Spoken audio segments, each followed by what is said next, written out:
5 أبراج هتصحى على خبر حلو قوي بأمر الله يوم 24 و25. الأبراج اللي أنا هتكلم عنها دي تحط في دماغها كده بأمر الله، ودي طاقة الجذب.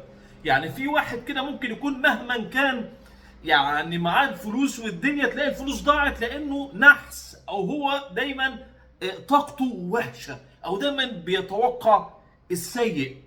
لكن الأبراج اللي هتكلم عنها عايزكم كده تعرفوا ان انتوا هتصحوا يوم 24 و25 وتحطوا ده في دماغكم بامر الله، لان الطاقه بتاعتكم انتوا على خبر حلو، خبر انفراجه، خبر انت تنتظره، خبر يسعد المزاج.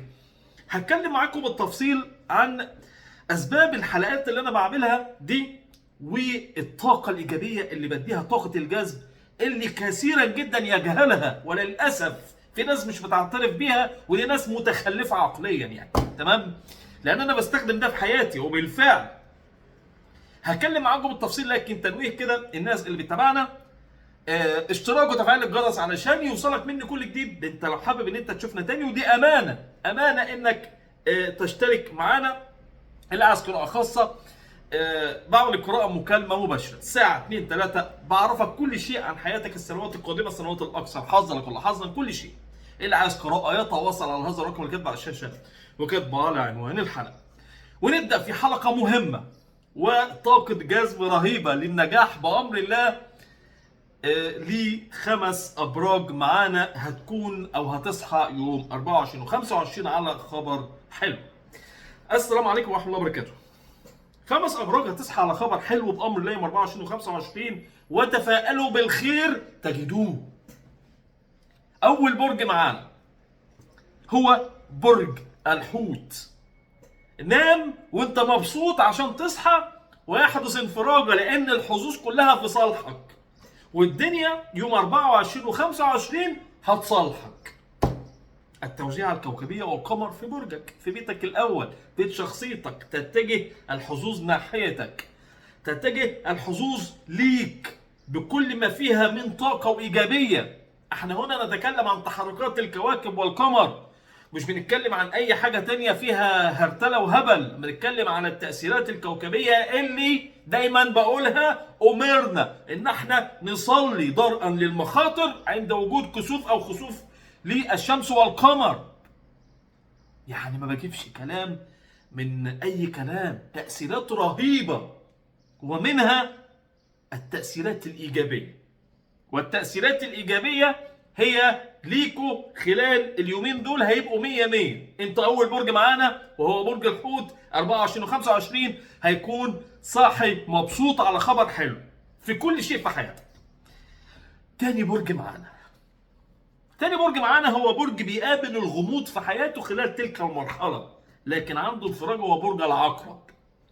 برج العقرب خلال الفترة اليومين البعض منكم هيجي له خبر حلو مالي، فلوس والبعض الآخر هيصحى على هنقول عودة للثقة أو تصالح أو شخصيات جديدة في حياتك، أو ممكن يكون عودة للحق خاصة في العلاقات العاطفية. يعني هتصحى متراضي كده، هتشعر إنك قلبك متراضي، يعني هتصحى وانت راضي بأمر الله. هو في الرضا ده الرضا ده أهم حاجة. لكن على الجانب الآخر الكثير منكم عنده انفراجة مالية. هتلاقي مثلا منكم من يأتي له خبر حلو ماليا، تحويلة فلوس، هيقبض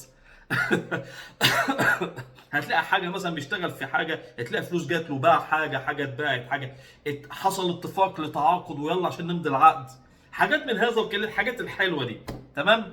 ببشر بالخير ان شاء الله هتصحى 24 ومنكم يوم 25 يومين حلوين. ثالث برج معانا هو برج السرطان. حبايبي برج السرطان، انت في مرحله كده بامر الله انفراجه كبيره جدا. فالقمر هيبقى متواجد في بيتك، بيت الحظ، هو برج الصديق وبرج الحوت، ده بيت الحظ، بيت النجاح، بيت الانفراج، الى جانب ان الشمس موجوده في بيتك الثاني. يعني في خبر حلو قوي قوي قوي يتعلق بنجاحك في موضوع ما، أو الوصول لاتفاق لأمر يتعلق بعمل أو تعاقدات هامة من الممكن أن تتم في خلال اليومين، وعنوانك هو أنك هتجتاز أمر كان صعب، ومش هيكون في مشكلة في أنك تحقق هدف، أنك تنجح في أمر هيصلك خبر نجاح فيه لو أنت مقدم على شغل، لو مقدم على سفر. فترة مهمة جدا وببشر بالخير. طاقة الجذب مهمة جدا، وتفاءلوا بالخير، ده في ديننا بيقول كده، تفاءلوا بالخير تجدوه. تمام؟ طيب. برج الدلو هو رابع برج معانا. احنا قلنا لغايه دلوقتي 4 ابراج، ناقص برج معانا في الاخير، لكن برج الدلو هو من اكثر الابراج حظا ماليا. عودة حق، سداد ديون، هتصحى على انفراجة تتعلق بعودة مال إليك، انفراجة في العمل وتدرج وظيفي وزيادة حافز ما. فترة من الفترات اللي هيحدث فيها على الأقل بداية مهمة تكسب من وراها المال بعد كده.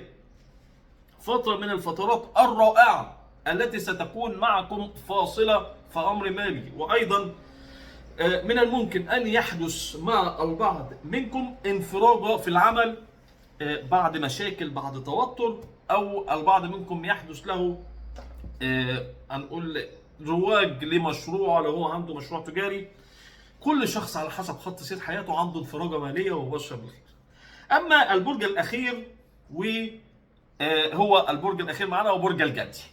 حبايب برج الجدي، عندك انفراجة على مستوى الامور الماليه، وعندك انفراجه في العلاقات مع الدائره المقربه. يعني اللي عنده مشكله مع الاخوه، مع الناس اللي حواليه، مع الاصدقاء، عندكم انفراجه وتصالح برضاك انت، الى جانب انفراجه تتعلق بالمال ونشاط كبير في الطاقه عندك، وستكون مستعد انك تنحت في الصخر علشان توصل لهدفك. وفتره من الفترات الرائعه بالنسبه لحياتك ككل، خاصة في العلاقات مع الإخوة، العلاقات مع بيت العيلة، الأمور المالية، والعلاقات مع الشخصيات التي تتعامل معها ماليا. عند البعض خطة جديدة، عند البعض مشروع جديد. فترة رائعة لحبايبي برج الجدي، هو خامس برج معانا في القائمة.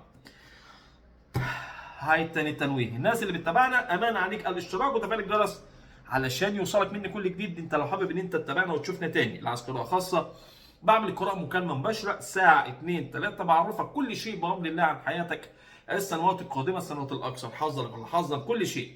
اللي عايز قراءة يتواصل على هذا الرقم اللي كاتبه على الشاشة وكاتبه على عنوان الحلقة. إن شاء الله تكون جميع الأبراج بأمن وأمان. السلام عليكم.